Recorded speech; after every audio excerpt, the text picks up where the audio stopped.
All right, welcome to the mess of a van. Today we got another project.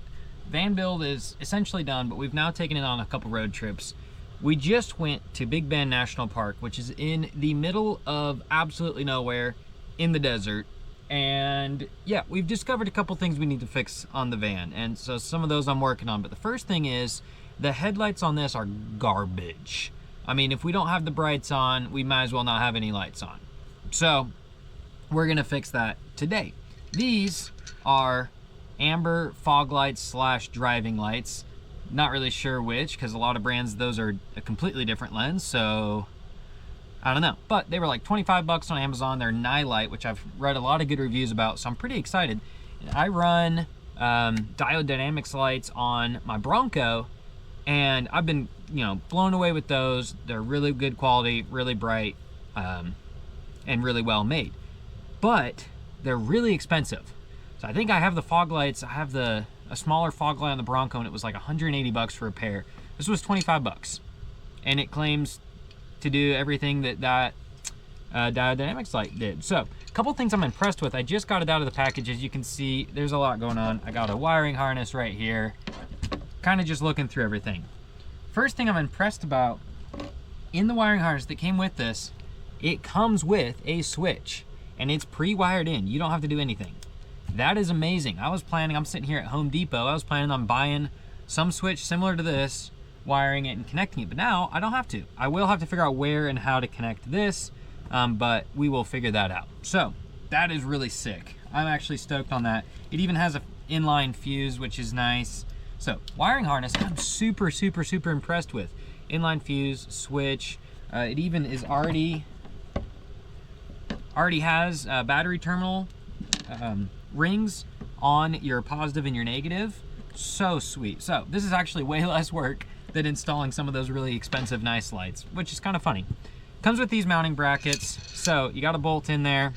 Assuming it goes like this. There's no instructions, which, hey, you get what you pay for.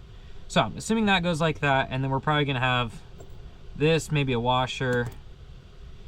So it comes with the male end connectors, which will go into your wiring harness. Go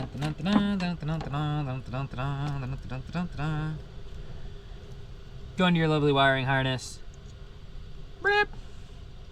We'll have to heat shrink these somehow. We'll figure that out. But basically, you're just gonna go boom, like so. So,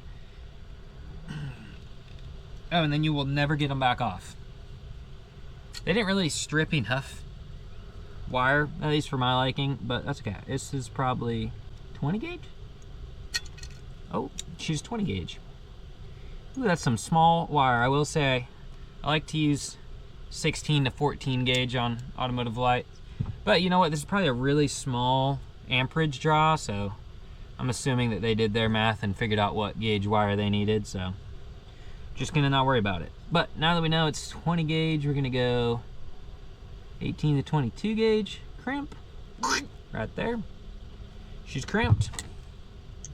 Now see, this seems like it's more like 16 gauge. It is. Why would you have a lesser gauge here than here? It should be the same gauge the whole way. Whatever. I'm gonna go get some crimp connectors, butt splices. We're just gonna butt splice these two together because I already crimped this guy and I don't want to go buy more. So, BRB. So, anyways, like I was saying, I got a bunch of these butt splices in the trunk. So, oh yeah, that is pretty beautiful, if I do say so myself. Boom, butt splice. These cables are gonna be well hidden, mate. So, next step is gonna be going and seeing how to connect this to the bumper. All right, so I'm super stoked. I got really lucky, and this is the bolt that holds on this little step, and it happens to be the exact same diameter and thread count as the bolts that came with my lights, which are a lot longer. So I can thread this in and attach my brackets directly to the bumper without having to drill any holes. I'm very much less excited about it. Hold on. All right, so changed my mind. Best way was just drill holes through here, attach the brackets directly to this step. So now this should clear and we just have to put it back in place.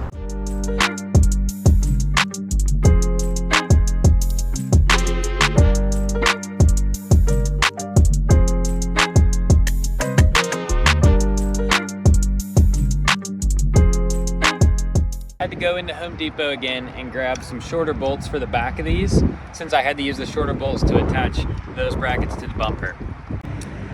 Voila. Voila. They're on. Bolts are in. Had to get a little janky with loosening these, rotating them. It got a little interesting, but I got the job done. So, once again, now we can try to figure out this wiring harness. Okay, so this is pretty genius, if I do say so myself. So I don't want to get all of this crap, fuses, controller, cables, I don't want to get all of that through the firewall because that's going to be difficult. So this van, because the battery's inside, has test points on the outside that when the van is running also get 12 volts, and that's what I need. So this is the positive test point. And you push this in to expose this little prong, which you can clip things to. So what I've done is I've taken it apart, okay? And I have slid this. I had to cut a little slit to make it big enough, but I slid the positive terminal ring for my wiring harness here over this tube. Let's see if I can show it. So basically it's this, and then I'll just have to get some spare cable and extend the ground and run it over to this ground point, which is tied into the battery ground. And then all I have to do is unplug this plug and run these 3 wires through somewhere, haven't quite figured out where, into the cab. And then that is all I have to connect inside. So I have the switch inside, but all the electronics and wiring harness are under the hood. So I'm gonna work on that now. My evil plan has been successful. Okay, so here's what I've got going on right now. I might change it later because I don't know how loud this is going to be engine noise wise. But if we come down here, hopefully the lighting is okay, but right here there's basically a little flap that goes into the engine bay, and it's just a little rubber flap. And I'm hoping that running the cables through there doesn't make it extremely loud in here engine noise wise. Maybe there's a better way to secure that. I don't know. Okay, so I just need the switch to clear this little bit of plastic right there, skis. So from the top of the plastic trim piece, we need to go about 2.5 inches, and then we can center it. Should be fine. So I'm gonna go ahead and make that drill. Basically, there's these little clips right here, and so hopefully I've measured correctly, and you should be able to slide this guy in, and then these metal clips will hold it in place. And then there's a little locator key, so I'll have to drill the hole and then file a key into it so that this can slide in. So we'll figure out how to do that.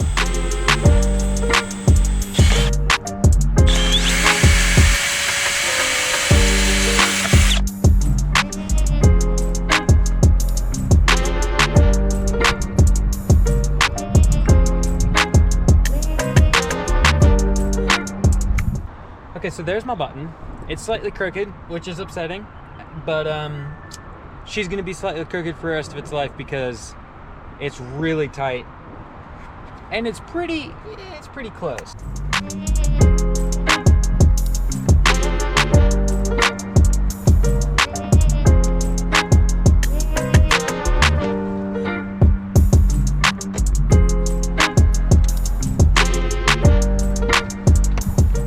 Boots. It's beautiful. I'll have to test it in the dark because you can't really tell how bright they are in the light. So we'll have to see tonight. So there's just too many street lights around right now to get a good test in the dark. So in a later video, I'll do a full test of these lights, kind of see how bright they are compared to my headlights and compared to the brights and stuff. But for now, this is basically the gist of it. The way that it's wired, you can actually have them on even with the engine off, which is a bit problematic, but as long as we're careful and don't accidentally have these on all night or something, we should be okay. Basically, hit my little switch, beep, say hi to Blizzy and Forrest. Hi Forrest, hi Blizzy. And then if we go to the front, you'll notice, voila, The lights are on. Very beautiful. So, thank you for watching. If you want more van build and van life content, please subscribe for more content just like this.